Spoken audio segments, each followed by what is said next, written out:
Let's get started with section 2.2 now, the limit of a function. We're going to start with some definitions of a limit, so we'll just talk through the first few slides here. Remember to find the tangent to a curve. We were finding the slope, and you need 2 points to find the slope. We let those 2 points get closer and closer and closer together. Same when we were finding velocity. And when we wrote them down, we drew a little arrow and they approached a number. That's a limit, when you're getting closer and closer to a number. So this says to investigate the behavior of the function f, defined by x squared minus x plus 2 for values of x near 2. So we made a little table. We plugged in numbers that were close to 2 but not equal to 2, just like we did when we were finding those slopes and velocities in the previous section. And as we get closer and closer to 2, for x, f of x gets closer and closer to 4. That's called a limit. Here's the pretty picture of x squared minus x plus 2. As x gets closer and closer to 2 from the left, the output gets closer and closer to 4. Same thing as we move in, x approaches 2 from the right, the limit gets closer and closer, the output gets closer and closer to 4. Now this was a special one. It's a nice friendly parabola. We could have just plugged 2 in and figured out that 2 squared minus 2 plus 2 is 4. Notation for this is the limit as x approaches 2 of a function is equal to 4. And here's that long definition. F of x is defined when x is near the number a. So it does not have to be defined at a, just near a. So that means it's defined on some open interval that contains a, except possibly at a itself. Then the limit as x approaches a of f of x equals L means that we can get our outputs as close as we want to L by making our inputs sufficiently close to A.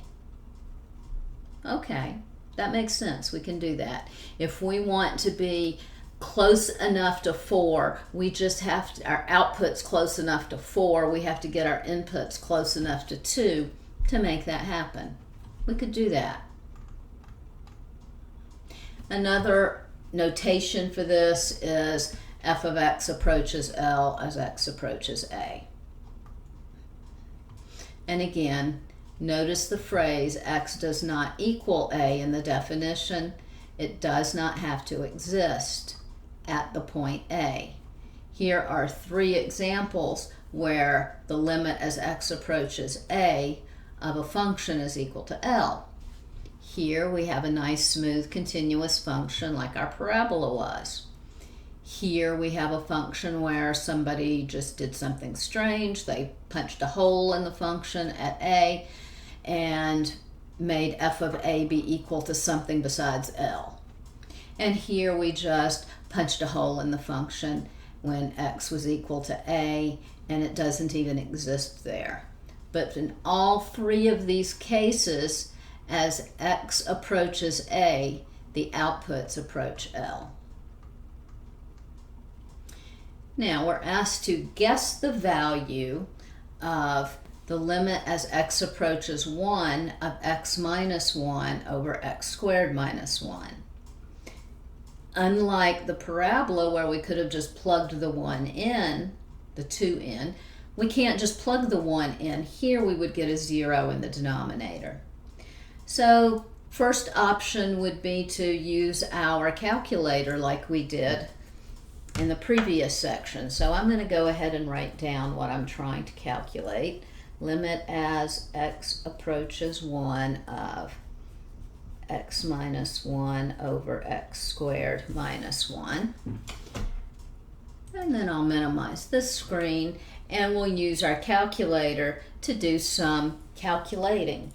So we'll make a chart for x and for f of x. And we'll choose numbers that are a little smaller than 1. So 0.9, 0.99, 0.999. And we'll choose numbers that are a little bigger than 1. 1.1,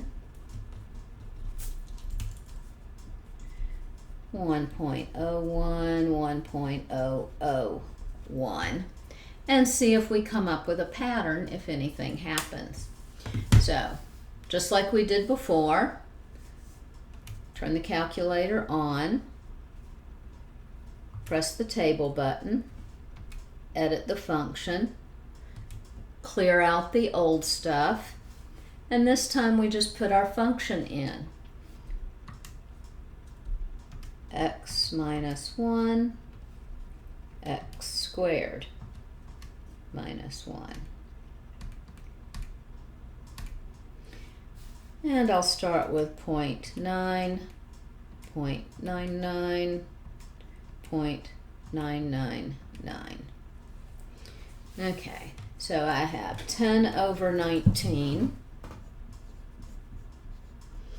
I have 100 over 199, and I have 0.5003. And then I'll do the same thing with 1.1, 1.01, 1.001. I have 10 over 21, 100 over 201, and 0.4998. And if you like, we can get out of this and see what 10 divided by 19 is as a fraction.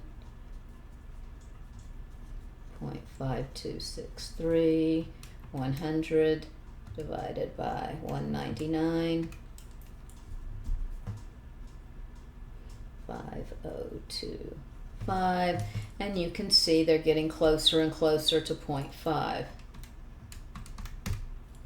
10 divided by 21, 0.4762, and 100 divided by 201, 0.4975, and again getting closer and closer to 1/2 or 0.5, so the limit as x approaches 1 of x minus 1 over x squared minus 1 is equal to 1/2 or 0.5. So numerically, using a chart, we can calculate limits even if the function is not defined at that point.